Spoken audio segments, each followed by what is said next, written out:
Well, we've got some Star Wars news from famed Hollywood scooper Mikey Sutton over at Geekocity Magazine. Make sure you guys go check him out.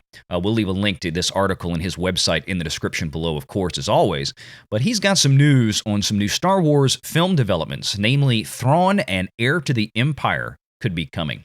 But there is a part of this, as excited as I am to see this coming to fruition, it really does not make me happy, and I think it's a bad business decision on Disney's part, and we're going to talk about just that here today on Valiant Renegade. Good to see everybody. Let's get into it.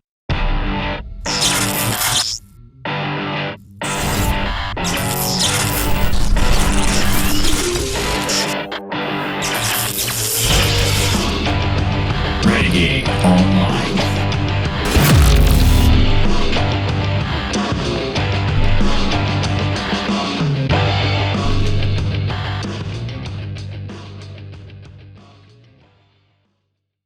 Well, welcome back, folks. Another great day here. Had a good night out last night. Just got back a little while ago. Went to a concert. Really enjoyed the heck out of it. Went to go see Joe Bonamassa. Been wanting to see that guy for years, and just enjoyed the heck out of that concert last night. So as we get into this, before we do that, I want to talk about some of this Star Wars news and all this kind of stuff. But if you are like one of the 60 or 70% of folks out there that are watching this video that have not yet subscribed, please go ahead and hit that little subscribe button down there. It's begging you to do it. YouTube loves that stuff.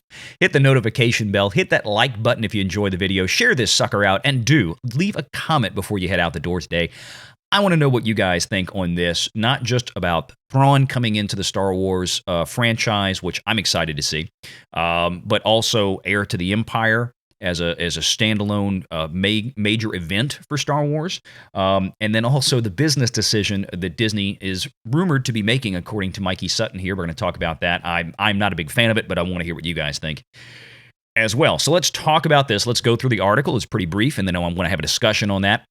Again, from Geekocity and Mikey Sutton, Heir to the Empire in development to be Disney Plus's first Star Wars film. An adaptation of Heir to the Empire could be Disney Plus's first Star Wars film. Sources reveal Heir to the Empire, the climax to several Star Wars series, including The Mandalorian and Ahsoka. Well, not a terribly big surprise here yet, right? We knew that once we had Mando Season 2, it was over a year ago now, 14, 15 months ago when that episode came out, that Ahsoka was introduced, and one of the final lines of that episode is, "Where is Grand Admiral Thrawn?"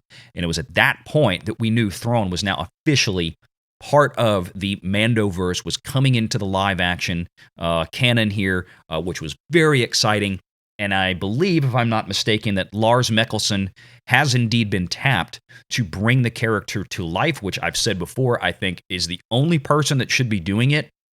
He was the original voice actor for Thrawn in the animated shows Rebels. He wasn't in Clone Wars yet, I don't think, but in Rebels he was there. And Lars Mikkelsen, of course, is a very, very well-trained stage and screen actor. Of course, his brother Mads Mikkelsen, who I'm sure a lot of people will recognize that name as well. Another great actor, comes from a great acting family, great stock there for this. So I would be thrilled to see Lars, because if you look at the character of Thrawn and you look at Lars Mikkelsen, they look exactly alike. The character was basically physically, visually modeled after him, at least in my opinion.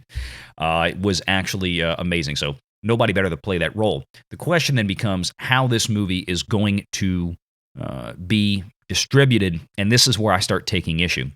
Back to the article on December 25th, 2020, I scooped that The Mandalorian concludes with Heir to the Empire. However, at that time, insiders were unsure if Lucasfilm planned a theatrical movie or a TV series. They now claim it's a Disney Plus movie. Full stop. That's disappointing. That is really disappointing, and I think it's a terrible decision on Disney's part. This could be a major event film. As popular as the Mandoverse has been building on Disney Plus, I know we've had some exceptions with Book of Boba Fett. We've talked about that at length. You can go back and watch those videos if you want my thoughts on that. But apart from that, maybe let's call it a misstep at this point. at least in terms of several of the episodes, and I think the story's arc overall as a whole. Apart from that, there's still a lot of excitement going forward for these Disney Plus shows involving Mando and Grogu, and especially I'm looking forward to Ahsoka. I hope Obi-Wan is really good, although it's outside of the timeline that the Mandoverse falls in. Obviously, it's many, many years before that, so that's a different thing altogether. But I think this could be something that would be well built, and some of the reasoning that Mikey Sutton has apparently been given or he's hearing from also kind of causes me some pause. Back to the article, The Mandalorian kicked off a new future for Star Wars fans. In fact, it saved the franchise. I would argue that it did. After all, The Last Jedi and The Rise of Skywalker polarized followers. Well, that might be an understatement. Even the most hardcore loyalists grasped at defending them, and this is true. Furthermore, The Mandalorian won over new viewers, correct. And then we'll come down here. In a Western, Grit and Baby Yoda appeal converted many. The upcoming Ahsoka will serve as a sequel to the animated Star Wars Rebels. In addition, it's a spinoff to The Mandalorian. Ahsoka Tano, Rosario Dawson herself debuted on The Mandalorian, with Natasha Liu Bordizzo as Sabine Wren. They typoed there, Sabrina Wren, but it's Sabine Wren, I'm sure they meant to say.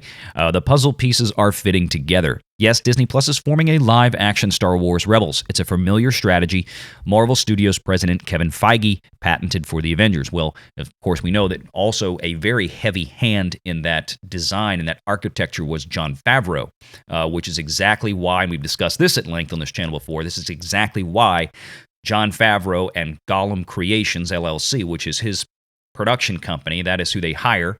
You'll see Gollum Creations if you go to IMDb Pro. You'll see it listed with The Mandalorian and all that kind of stuff. That is his company.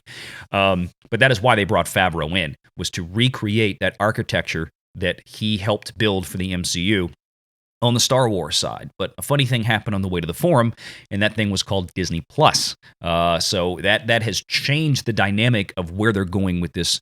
And again, according to this, that this Thrawn Heir to the Empire event, this movie, is going to be direct to Disney Plus. So back to the article. In other words, the shows that are part of the big picture are slowly falling into place. The last few Star Wars films performed below expectations. Thus, Disney is somewhat nervous about another cinematic feature. As a result, some argue that Disney's grounded Patty Jenkins' Rogue Squadron. Mikey Sutton doubts it. He still believes Disney will proceed with Rogue Squadron. Beyond that, it's slim pickings thus far. Sources indicate Lucasfilm sees Disney Plus as a home for less mainstream Star Wars movies. For example, Solo, a Star Wars story, tanked at the box office. It would have been a success on Disney Plus. Now, I don't know if that's Mikey Sutton saying that, or if that's what he's hearing from inside Disney. But I want to stop right here and discuss that because, and I don't think a lot of people need to be told differently. I think we all know why Solo tanked at the theater. It wasn't a Star Wars, fan malaise in terms of just getting bored with the films. No, it was retribution for what was done 4 to 5 months earlier with The Last Jedi. That is why people just refused to show up for Solo. They were done with it at that point. They saw what Disney had done to Luke Skywalker. They didn't want to have any part of it anymore. Not to mention the fact that Solo itself was just not that great of a film. It was okay. It was passable, but I didn't find it to be particularly good. I'll put it this way. I don't think I've rewatched it since I saw it in the theater, if that tells you anything. And I know a lot of other people that kind of in that same boat. Also, let's not forget that it was Solo and Rise of Skywalker and Rogue One. I mean, all of these films underwent a tremendous amount of reshoots. These were real problems. And when I say reshoots, we look at Solo, a Star Wars story, for example. This was a film that was roughly 75 to 80% completed in the can, principal photography done, according to numerous sources at the time. And then all of a sudden, the writer-director team was fired. And then Ron Howard was brought in to effectively reshoot and redo everything. So that came with a tremendous price tag. We have seen Kathleen Kennedy go over budget and do this a number of times on films. Like I said, Rogue One was a big problem, as well as Solo, as well as The Rise of Skywalker. This is that constant financial mismanagement is what hurt those movies at the box office really as much as the bad performance did. Solo certainly had terrible performance. Rogue One actually did fairly well. It broke $1 billion globally, and had it stayed on budget, had it not had so many reshoots, assuming the movie would have been just as good one way or the other, it would have been far more profitable than it was at the time. But again, Disney has struggled to really, over the course of 5 films, has really struggled to make a profit at the box office when all's said and done. Like I said, you really had a good start with The Force Awakens, certainly made some good money at the box office. But then what came after that sapped away a lot of that profit as time went on and as production overruns continued to be a major problem for Lucasfilm. But here, we're going to make one of the most popular, if not the most popular EU property in Heir to the Empire. And we're just going to toss it on Disney+. To me, that seems ridiculous. If Disney is really concerned about additional Star Wars cinematic releases at this point, then it would seem to suggest to me that Disney is completely oblivious to reality of why the previous 2 or 3 films that they had really struggled like they did, which, and just for the record, I don't think they do. I think this is why Disney hired somebody, or Bob Chapek hired somebody like Kareem Daniel to run the distribution wing of Disney. He's the one making these decisions. I don't think Kareem Daniel, or at least I have no reason to believe that Kareem Daniel is a stupid guy. I think he probably knows exactly what the problems were. Now, Disney may put a public face on it that's different than what they talk about internally, right? Disney, as we've said before, they're never going to come out and admit they did something wrong. They're never going to come out and say, well, this was bad. We're real sorry about that. We're going to go ahead and start changing things. Now, Disney's going to say, boy, these movies did great. People loved them, and we're so happy with them. But in reality, behind the scenes, they could very well just be looking at it going, we know better than that, but we're not going to say it. We're not going to say the quiet part out loud, right? We're going to, like I said before, we're just going to make changes quietly overnight until fans wake up one morning and realize, hey, everything's different. And I think that's still what's going to happen here with Star Wars. At some point, it's going to take years for it to happen, but they need to continue to make, or try to make, Star Wars properties that are actually going to appeal to paying Star Wars fans. I think this is a great start. Heir to the Empire is exactly where it needs to go. But not on Disney+. Put this thing in the theater. Make it an event. Make money from the movie. If you're going to spend $200 million producing something like this, which I imagine they probably will. I mean, unless they really make it look cheap or something. I mean, if they want this to be really good, they're going to have to spend $150, $200 million to produce something like this. I just can't imagine them dumping it right on Disney Plus when they could actually at least recover those costs by giving it a theatrical run. It would only need about $400 million to do that. You throw in some marketing on top of it, maybe it would take $500 or $600 million, but at least you're getting something back. I don't think Star Wars should be abandoning theaters like this, and I think that's the part of the story where Disney is making a tremendous mistake on this. And if this is true and if this holds. Now, this could also just be something to where they're testing the waters right now. They want to see fans' response. How much do they really want this project that they're setting up? And if the fan response is big enough and positive enough, then it may force Disney to go, okay, well then not only are we going to make it, but we're going to put it in theaters. I understand not wanting to suffer another quote-unquote embarrassment at the box office. But at this point, I think Disney would really make a serious mistake cutting their legs off, putting this on Disney+. Now, after it exits the theater in a 45-day window, if they want to drop it on Disney+ 15 days later or 30 days later after that, then go for it. But at least give it its due. If you're going to do this film right, then give it its due, put it in the theaters, let people go enjoy this on the big screen, because this is exactly the kind of movie I don't want to watch this on Disney+. I want to watch this on a big screen. I want to watch this in a theater, and I think most serious Star Wars fans would as well. Would much prefer to have the opportunity to see this on an IMAX screen or just a regular big theater. So let's go back to the article, because there's one more piece in here that really sticks out to me, and this is something that continues to bug me with this whole all roads lead to the sequel trilogy thing, which I'm not 100% convinced of at all yet. I've been sitting in the middle. I don't think there's a swath of evidence one way or the other to prove or disprove anything that Disney is or is not doing at this point. I just think it's still up in the air. And something in this article just, again, makes me question it. So let's go down here. For now, live-action programs set after the original trilogy will lead to Heir to the Empire. Timothy Zahn wrote Heir to the Empire, 91. It's a non-canon book set 5 years after Return of the Jedi, basically the same time frame that we're at now. It was the first installment of the Thrawn trilogy. Grand Admiral Thrawn debuted there. When we last saw Thrawn in Star Wars Rebels finale, of course, when he's taking off on the ship with Ezra Bridger, who we also know is going to be part of this. Likewise, he's the main antagonist of the film. I broke that Thrawn would appear in Disney Plus in 2019. Sure enough, The Mandalorian acknowledged him, again in the episode that we discussed with Ahsoka Tano.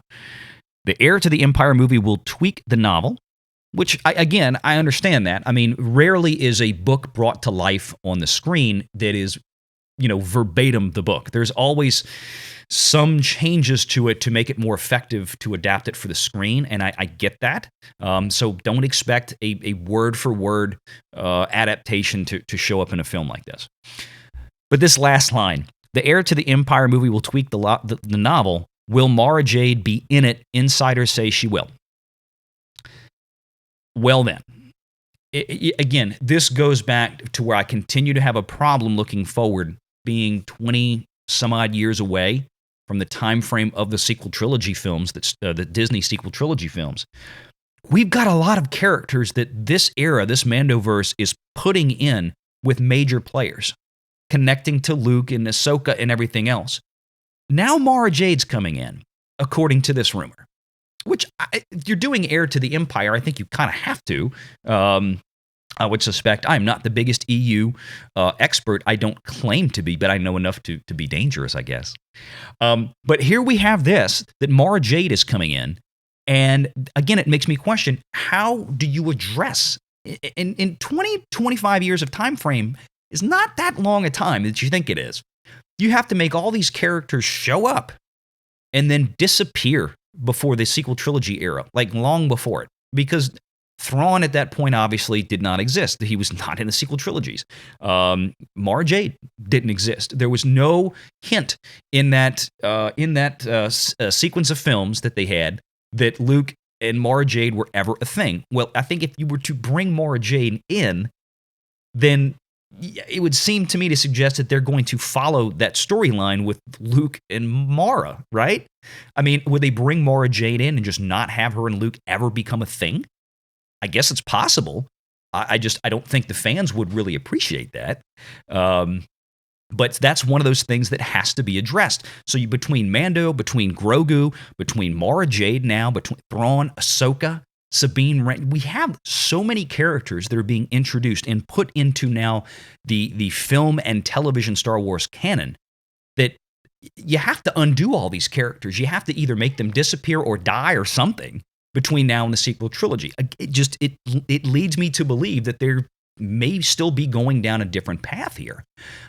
Yes, there's a lot that they can do in those 20 years, but I don't think it's enough to change a lot of the trajectory of this. Again, I'm not convinced one way or the other. That's just where I'm at. I mean, look, let's face it and be very honest about this. Hollywood is no stranger to making reboots, remakes, rebootquels, whatever the case may be. This is pretty much all they do nowadays. I just think there's no reason that we couldn't see Disney take the same type of course at some point years down the road with this Star Wars franchise, because I definitely think it would be in their best financial interest to do so. The bottom line is though, we've talked about this before with the streaming wars, so many of these companies, these streamers, have such an insatiable appetite for content and spending money like crazy, pumping in millions, billions of dollars into streaming content for their services just to attract new subs, oftentimes at their own peril. I think, my belief, that they could get this thing under much better control, but this is definitely something that they should not do this with. I just would love to see some good Star Wars. I would love to see Disney, as they've started to do, just turn this thing over to Jon Favreau and say, look, it's yours now. We trust you. You have made us a boatload of money, and Favreau has. Favreau has made Disney a ton of money. But you let him do his thing, but I would love to see this Thrawn movie on the big screen, because that's where you can actually make money. These shows on Disney Plus don't make real money. It's phantom money. It's money they can assign, or like we talked about before, basically what's called an impact value, as some would call it. You can say, well, this many people watched it for this many minutes, and that amounts to this much in terms of monthly subscriber revenue from Disney Plus, blah, blah, blah. And we can say that it has an impact value. But in terms of it actually generating revenue itself, no, nothing that goes on a streaming service does, whether it's Netflix or Warner Brothers, HBO Max, a Peacock or whatever, unless you're selling a PVOD where you're paying a premium video on demand like they did with Black Widow or something like that. There's no directly attributable cash flows to that property, even including Mando. And yes, Mando has helped them sell a lot of Disney Plus subscriptions, no doubt about it. But in terms of actually generating solid cash flow revenue, really, it's not there. Now, Disney Plus is supposed to be adding very soon, and I told you so on this one.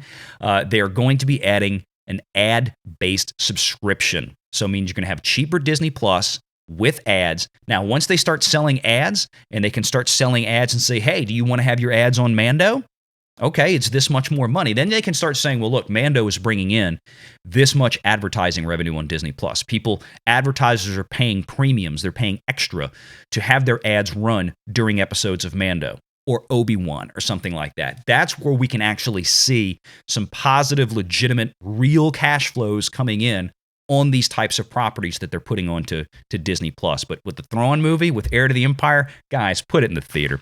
Let me know what your thoughts are in the comments below before you check out. Good to see everybody out there again. Please hit that like and subscribe button, hit that notification bell, and like I said, leave a comment before you roll out. And until next time, take care.